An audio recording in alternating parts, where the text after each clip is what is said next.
Hello, YouTube. It's Monday, May 8th, 2023. It's 3:33 p.m. And there's a time I can remember shooting video because I'm walking with a fountain drink. Shooting vertical video because I'm walking with a fountain drink. God, it must be nice to be able to live life with a Tesla or even a Toyota. I hate those big ass SUVs though. Anyway, where was I? Oh, I like the googly eyes on that guy's tire cover. It looks like the pupils probably move too when it dries. That's pretty neat. I've never seen anything like that.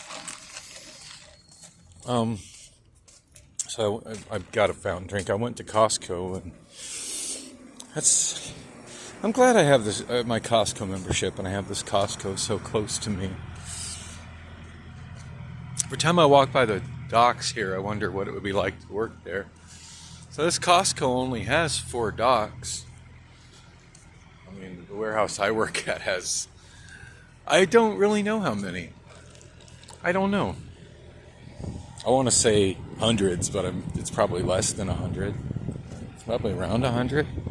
I don't know. They're all numbered, and there's ones with 100 numbers on one side of the building and ones with 300 numbers on the other side. But I don't know. Maybe someday I should try to count up all the docks in my building. I know as a TDR person, when I'm on north side, I'm responsible for docks 324 to 339. Although there actually isn't a dock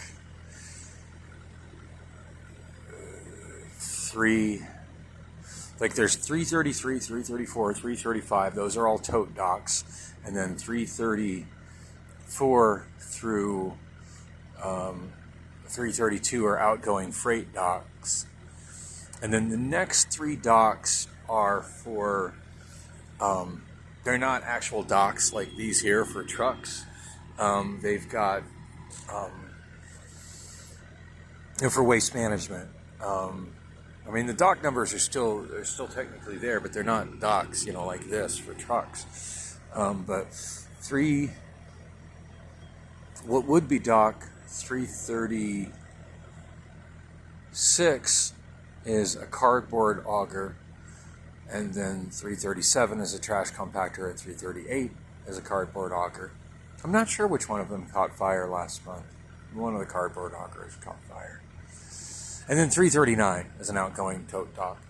And although I never handled dock 340 is always firmly in my mind because that's the first dock as you continue to go west through the building. That's the next dock. That's the first dock for fluid load. So I know some of the fluid load TDR guys. Usually the one I talk to the most, his name is Floyd. He's a really nice guy. So yeah, a lot of times I'll see him. I'll be handling dock 339 while he's handling dock 340.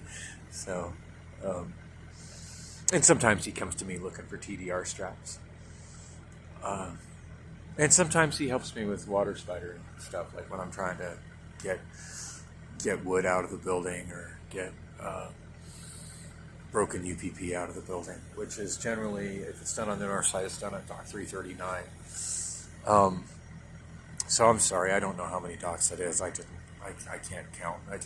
Anyway. So those are the ones I'm responsible for if I'm working on the north side. And if I'm on the south side,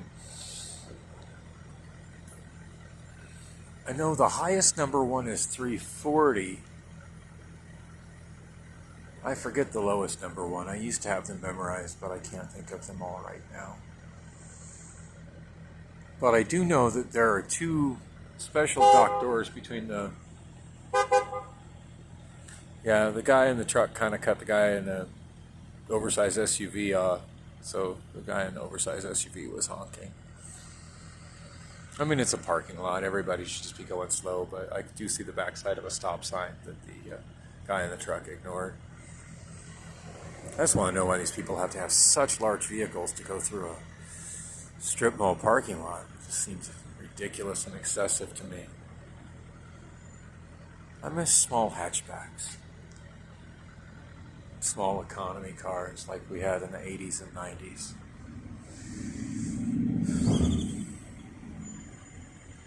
Nice Beamer.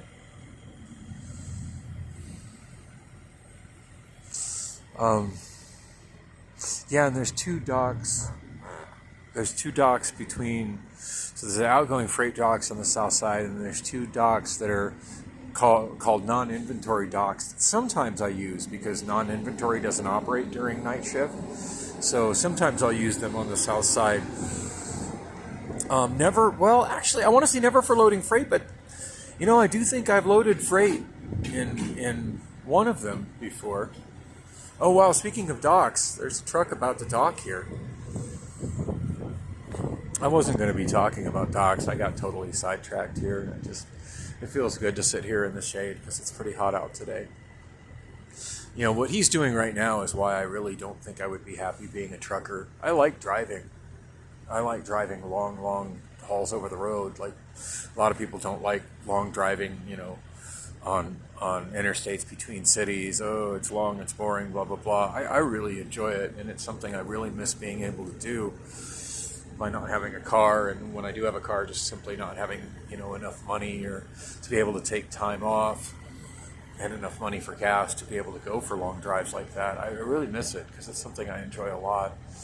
And if being a truck driver only involved that, I would probably love it. But I know part of being a truck driver is backing up trailers like that into a dock. And that just looks, just watching him do that has given me some anxiety. So what I operate is the locks inside. See the little red light there? So that red light indicates that truck is docked and locked, and there's a bar on the back of the trailer, and there's a hook that comes out of the building that hooks to it. And that red light is to indicate to a truck driver that they can't drive off with that trailer because it's hooked to the building.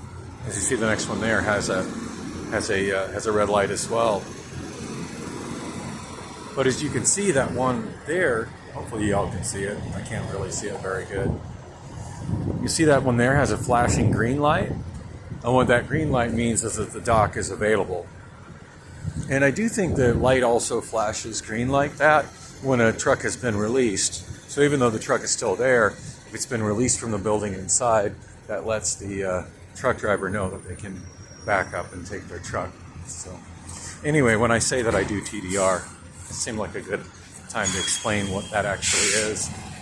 And it's kind of funny looking at how Costco only has 4 docks because, as I said, I handle way more docks than that as a TDR person. Well, I'm simultaneously a forklift driver. And I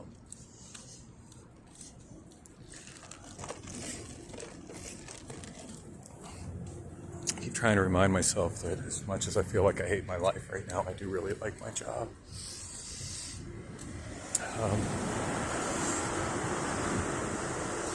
So, about my car, that's what I was going to talk about, and then I noticed the docks and the TDR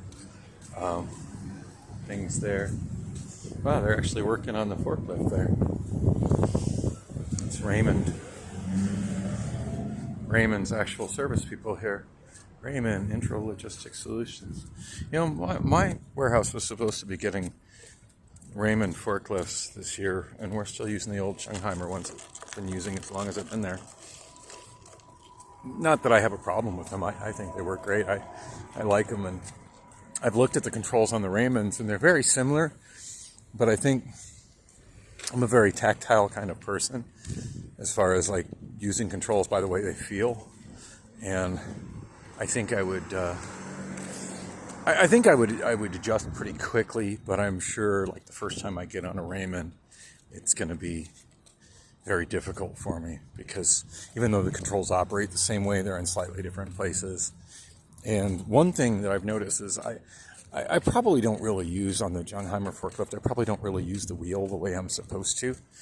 And if I did, I think it'd be pretty much identical to the using it would be the same as on a Raymond. But I noticed the Raymond is just shaped more like a crank, with like a knob and a crank, whereas the Jungheimer is like a small wheel with the knob, the crank knob. But I very rarely keep my hand on the crank knob. In fact, it's kind of hard to explain really what I do. But when I'm driving the forklift, my hands just kind of dance over the left wheel, much in the way when I used to DJ with vinyl, my hands would dance over the vinyl records and the side of the turntable, and I just kind of go by feel. But yeah, sometimes I just I'll spin it, and then I'll use my palm in such a way as to stop it or slow the spinning wheel down. I don't know. It's really hard to explain how I do it. I definitely, it's probably not a technique that any, it's right, but I'm always in complete control of my forklift, and I just do it. I don't know. It's like second nature at this point, the way I operate that wheel. So I guess I should say what happened at Rob's shop. That's the important thing here. I don't know. I'm feeling really uneasy about the way everything went, because I didn't even confront Rob about him saying, "Oh, it's on my lift," because obviously it wasn't on his lift. But I came in and I'm like, "Dude, where's my car?" And he goes, "Oh, it's with such and so," and he said a name that I didn't know. God, I wish I could have recorded the experience, because now I don't remember it very well. But I said, I'm like, he said it's with such and so, they're, such and so's got it, they're working on it. I'm like, really? I said, so why do I have a notice here from ADOT that says it's impounded? And he's like, what? It's first he heard of it. I showed it to him. He quickly got on the phone with the person, but I'm just really bothered. He had told me that he had a third party making a custom, what do you call it? A custom pressure hose for my air conditioning. He told me that, but he never said anything about my car leaving the premises of his shop.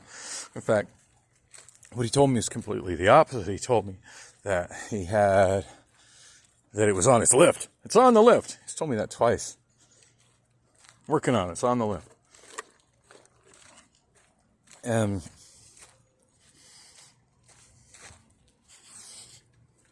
oh, by the way, the last video got cut off because I ran out of space. I'm probably getting ready to run out of space again. Anyhow, I gave him so I showed him that, and then, so he called, and I heard half the conversation where he called the person. It's like, hey, what's going on with the center, blah, blah, blah. How long ago did that happen? So, like I said, the date, so apparently the car's been gone for a week, and he didn't bother to let Rob know about it, which is pretty fucked up. I don't know what he thought he was going to do, if anything, about it. And I was like, well, what the fuck was he think he was going to do? He's like, I guess he was trying to handle it himself. It's not his fucking car. It's my car. Anyway, so apparently Rob let this mechanic of his that's doing work for him take the car to his place to do the work. But apparently this guy doesn't have a garage to do the work in, so he's doing it in the parking lot of an apartment complex. And it's the kind of apartment complex that will tow vehicles for not having current tags on them. And apparently the vehicle got towed by whoever does the impounding in the parking lot of the apartment complex because it didn't have current tags. I'm glad my landlord's not like that, because my tags on my Benz here expired in February of 21. My landlord's well aware that vehicle doesn't drive, and that vehicle doesn't have current tags, he also is well aware that vehicle is mine and I pay my rent. And one of the things that I pay rent for is the use of this carport. Now, there was an issue a while back where some homeless people were getting in my car because it was unlocked. It was parked over in the open shared parking over here by where that ridiculously oversized compensating for a small penis truck is. But since I've moved it here, nobody's messed with it, and I've got it, locked up, and so nobody's messed with it here. And this is my parking spot, and I pay for this parking spot. So it's not like I can only have a vehicle parked in that spot that has current tags. So I'm glad I don't have to deal with that with my landlord. And I don't know what the situation is where my car was parked. I'm just really upset that Rob was just oblivious to what was going on. I'm having trouble working the keys to get myself in here. Okay, I'm in. I haven't shot a video inside my place in a while, so it's as I've been saying, it's really, really bad. I've really let everything go because of just dealing with so much depression and not having my vehicle. Okay, there's my work backpack. I need to start getting myself ready for work. It's 3:50. That clock's getting really hard to read. I always got to be out by about 3:15. This box fell down. Now I got to keep stepping over it.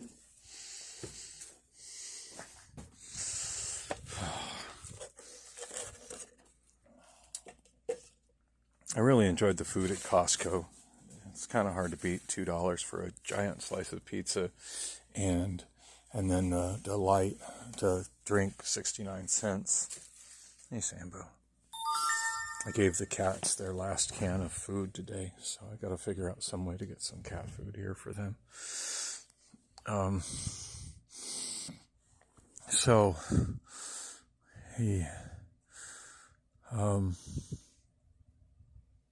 My mind's been so distraught lately that it's hard to focus and hear things. And I think they called out my number for my food and somebody else grabbed my food at the cafeteria at Costco, which brought it to my attention that, that they just yell out numbers. 734, 738. They yell out the numbers so people know when their orders are up. And so what if I was deaf? What if I was deaf? How would I hear my number? How would I know when my food is ready? Why don't they have like a visual thing that puts the numbers on a screen so that the hearing impaired, or in my case, the mentally focused impaired, can see the numbers if they can't hear it? Because I really couldn't.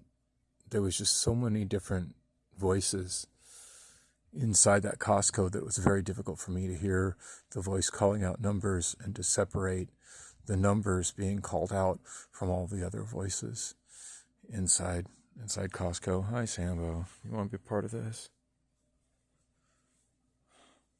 So, anyway, it seemed to me like my number had gone by, and I walked up and I showed her my receipt, and I did get my pizza and my drink, but then she took my receipt and she crumpled it. And that kind of upset me because, that's my receipt. That's how I have record of what I spent on my credit card to put with my other receipts, so I know how much I'm going to owe the credit card company. And she took it and she crumpled it up, and I don't understand why she did that. She said, well, you don't need it. How does she know that I don't need it? How does she know that I don't need to give that to somebody to have them reimburse me for my food? Or maybe I'm using somebody else's credit card and I need to give them that receipt so they know how much I used on their credit card. She doesn't know that I don't need that receipt. Anyway, I thought that was very bad customer service of Costco to take my receipt that way and crumple it up, because that was my receipt. That wasn't their receipt.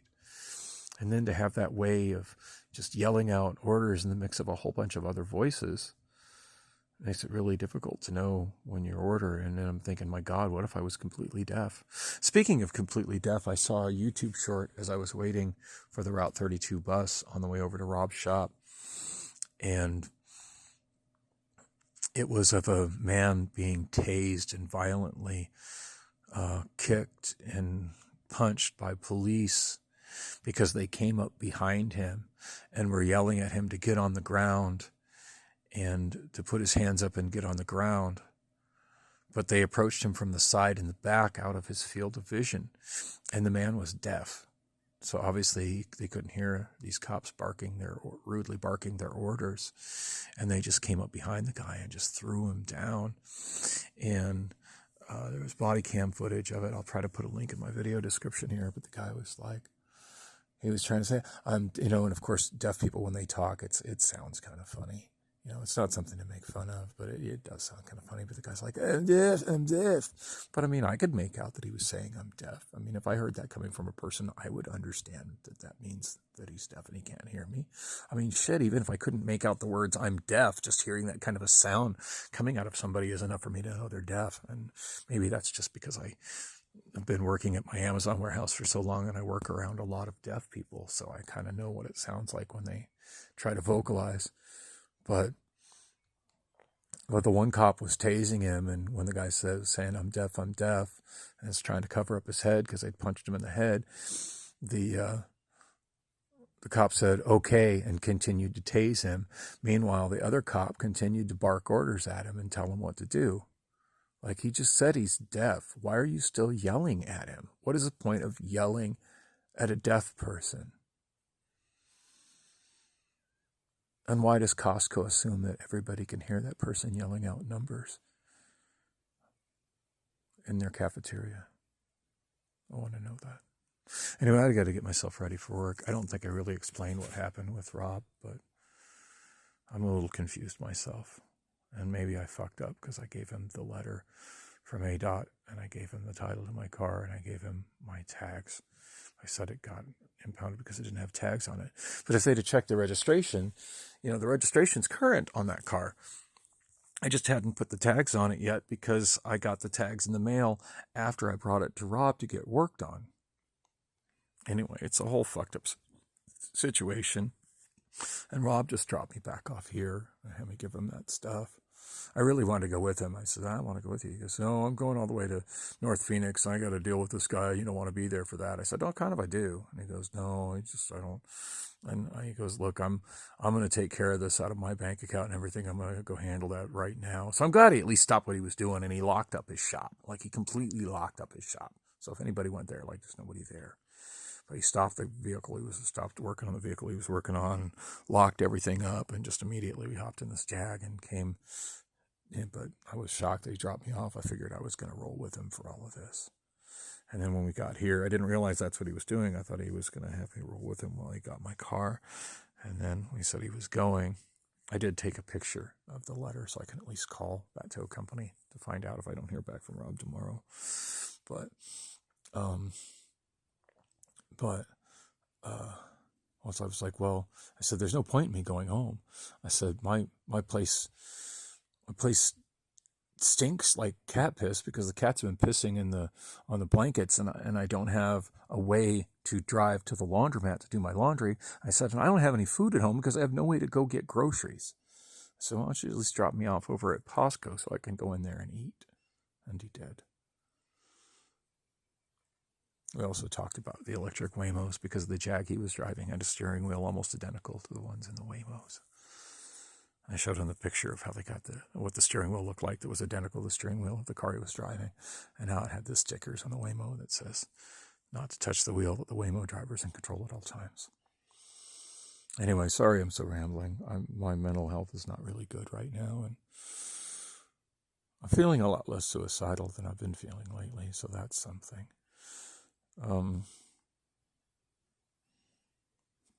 After I left Costco, I actually sat on the front step next to the door, and I watched a lot of the pretty women just walking in and out. Just so many pretty women walking in and out of Costco. And I just got, sat there and drank my drink, my fountain drink, I think I got Starry, which I think is just a rebranding of Sierra Mist. And looking at all the pretty women coming in and out and thinking, God, why can't I have a pretty woman like that in my life? Why can't I have a partner like that? And thinking, you know, that the one thing I want more than anything, I can see it at Costco. I can see a lot of it at Costco, but I can't buy it at Costco, and that sucks.